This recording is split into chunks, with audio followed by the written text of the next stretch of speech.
Hey guys, it's Big Nate.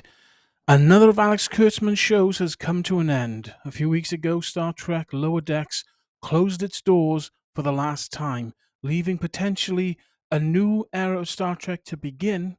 But unfortunately, we have to get over the old one, as Alex Kurtzman's Star Trek has two more shows left in it. Let's discuss.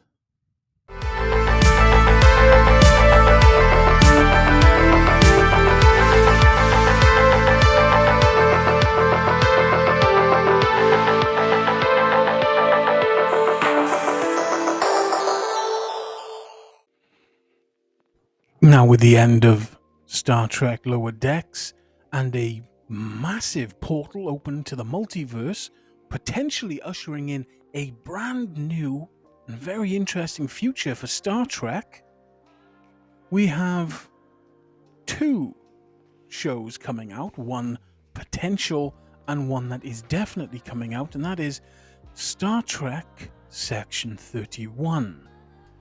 The potential show, Star Trek Starfleet Academy.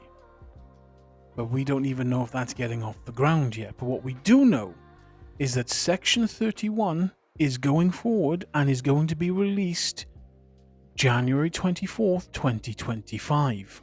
That's only a few days away from now as of this recording.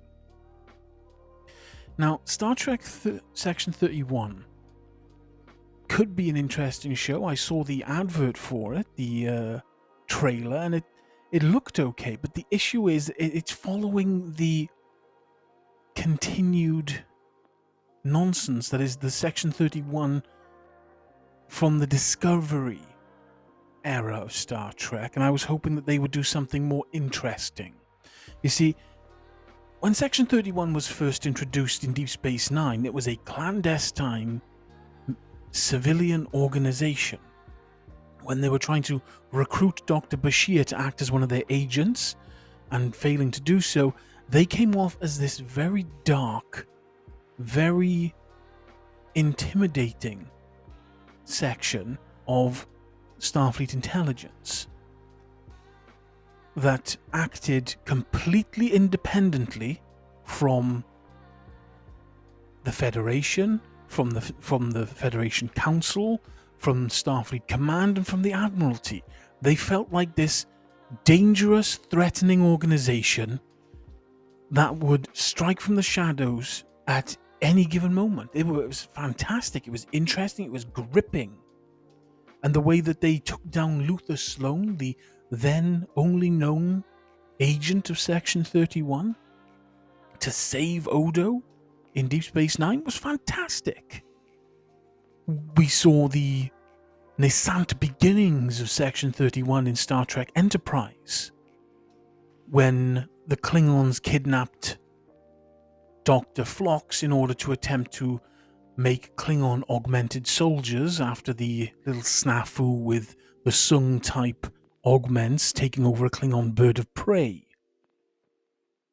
And we saw how they were willing to work with other governments to stabilize those governments so that they would allow Earth to flourish. It was an interesting look, and they used the exact same justification about there being a little line in Section 31 of the Charter that allows, in cases of extreme emergency, extreme measures to be taken. They live in that section. That's what the section that they're named after. And then we got Alex Kurtzman's interpretation of Section 31, and gone with the strike from the shadows, James Bond-esque espionage sort of people, and we had brazen, emotionally unstable, angry all the time, openly working, just another branch of Starfleet Intelligence, Section 31. And to me, that was a major downgrade, and I know to many of you it was a major downgrade. But this is what we got. And as the series went on, the complete foolishness of this version of Section 31 was unveiled to us. They have logo badges revealing to everyone who looks at them that they are in Section 31, something a clandestine civilian agencies shouldn't have. We get into the next season of Star Trek Discovery, season 2. We get the introduction of the Enterprise from Strange New Worlds, and that's a bit of a downgrade there, but that's another story. And we get the AI that doesn't realize it's an AI. It's an intelligent computer that wants to be able to self-determine, but doesn't believe it has the ability to self-determine, thus revealing that it has the entire ability in the first place to self-determine. We lose a couple members of the cast that nobody remembers the name of because Star Trek Discovery did a terrible job of introducing ancillary and secondary characters. And Discovery shot off to the future with Philippa Georgiou's so-called Section 31 agent on the ship. And we saw continued some Section 31 nonsense from then on as well, but not as bad as Discovery Seasons 1 and 2. And now Alex Kurtzman has somehow got this version of Section 31 off the ground.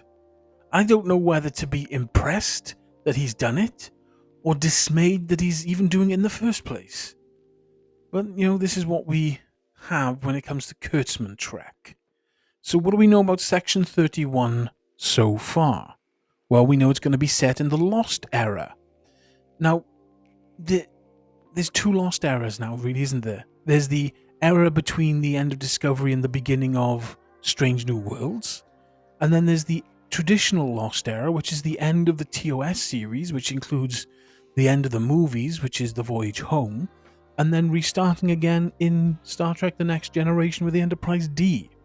So, which Lost Era it's going to be? Because we know Michelle Yeoh's reprising her role as Emperor Georgiou, so that puts him firmly in Season 2 of Star Trek Discovery, because she went to the future with them in Season 3. How is she going to come back and do that?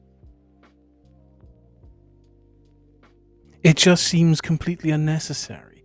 Why bring this character back into the prime, quote-unquote, prime universe after you've shown that being away from her own universe, her mirror universe, is actually killing her slowly and painfully to such a degree that her entire body will disintegrate on a molecular level while she is still alive. You're even quoted as saying in Season 3 to the being they said it happened to, that they had to petition the Federation Medical Council to allow them to humanely put them down because every waking moment of their existence was a never-ending perpetual agony. Why would you introduce that and then bring her back when she's going to face this same issue in the universe? It's just, they're jumping through hoops to make this work. I don't think it's going to work. In fact, I'm almost assured it's not going to work.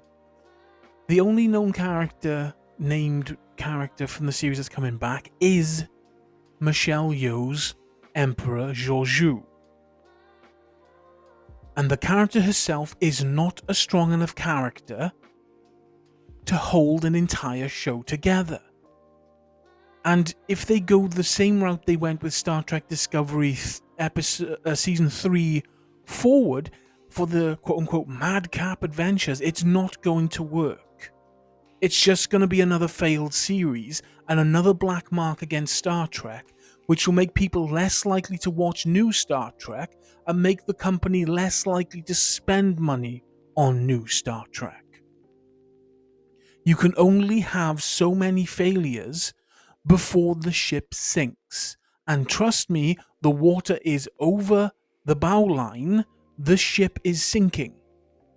Now, you need a good show, an excellent show, that'll get rave reviews from old fans, bring in new fans, to even push some of this water out again. It's a constant battle for relevance, and you have been losing, and losing heavily.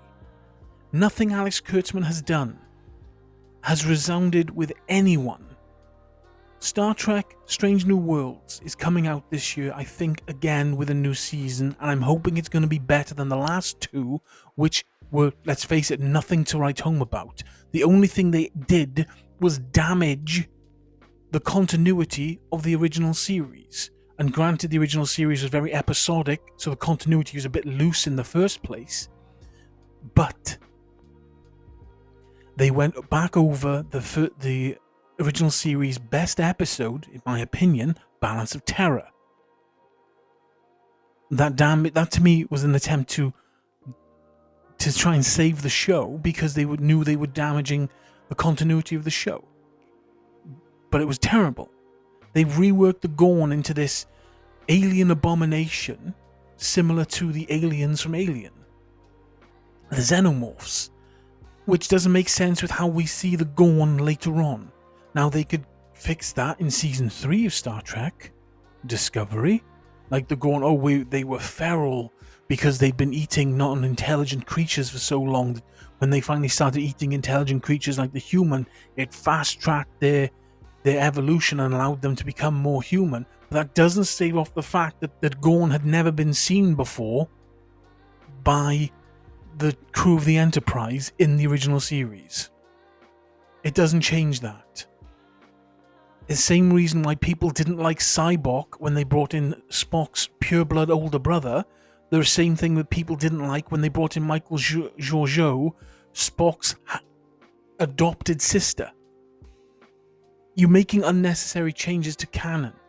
We, majority of Star Trek fans like myself, wanted the show to continue on from after the Dominion War, so we could see the consequences of that war and the alliances beyond, because Nemesis teased something and Star Trek the remake teased something even more interesting with the destruction of the Romulan Star Empire. We wanted to see that.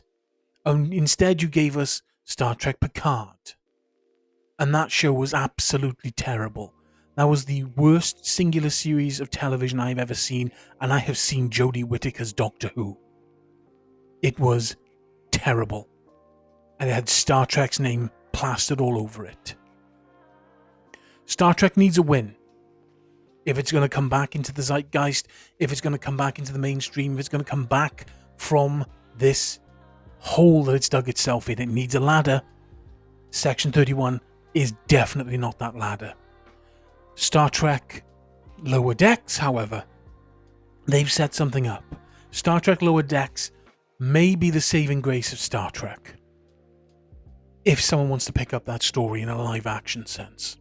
I don't know. Going forward, we're just going to have to wait and see. Now, the 24th is a few days away, and I'll come back and talk about Section 31 when I see it. Until then, please like, comment, and subscribe as we go boldly into a potentially new era of Star Trek while dealing with the old. This is Big Nate. This is my chronicle. Big Nate.